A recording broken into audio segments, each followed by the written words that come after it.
പ്രധാനപ്പെട്ട ഒരു കാര്യം ഹർഷൻ, ഇവിടെ അൻവറിന്റെ സ്ഥാനാർത്ഥി ചേലക്കരയിൽ ഇതിനകം 325 വോട്ട് നേടിയിട്ടുണ്ട് കേട്ടോ. അതൊരു ചെറിയ കാര്യമല്ല. 325 വോട്ട്. അതെ, അവിടെ അൻവറിന്റെ സ്ഥാനാർത്ഥി ഒരു 5000 വോട്ട് വരെ നേടിയാൽ സാധ്യത ഇല്ല എന്ന് അതാരാണ് യു ഡി എഫിന്. അതെ അതെ, യു ഡി എഫിന്റെ വോട്ട് അവർ പിടിക്കുക.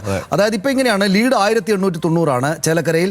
യു ആർ പ്രദീപ് 6610 വോട്ടുകൾ നേടിയിട്ടുണ്ട് ഇതിനകം. രമ്യ 4220, ബാലകൃഷ്ണൻ 2504 വോട്ടുകൾ നേടിയിട്ടുണ്ട്. സുധീർ 325.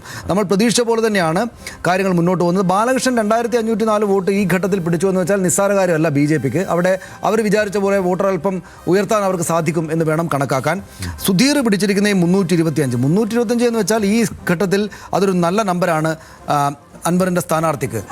പ്രതീക്ഷിച്ചത് തന്നെ. അതായത് ഇപ്പോൾ കോൺഗ്രസിന്റെ ഒരു കണക്ക് എന്ന് പറയുന്നത് 3000 മുതൽ 5000 വോട്ട് വരെ അൻവർ പിടിച്ചാൽ 1500 വോട്ടിന് യു ഡി എഫ് ജയിക്കുന്നു.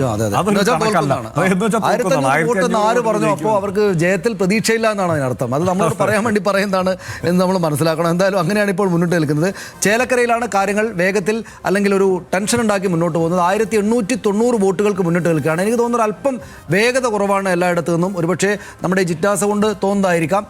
6610 വോട്ട്, 1890 വോട്ടുകൾക്ക് മുന്നിട്ട് നിൽക്കുകയാണ്. 23617 വോട്ടുകൾക്ക് മുന്നിട്ട് നിൽക്കുകയാണ് പ്രിയങ്ക ഗാന്ധി.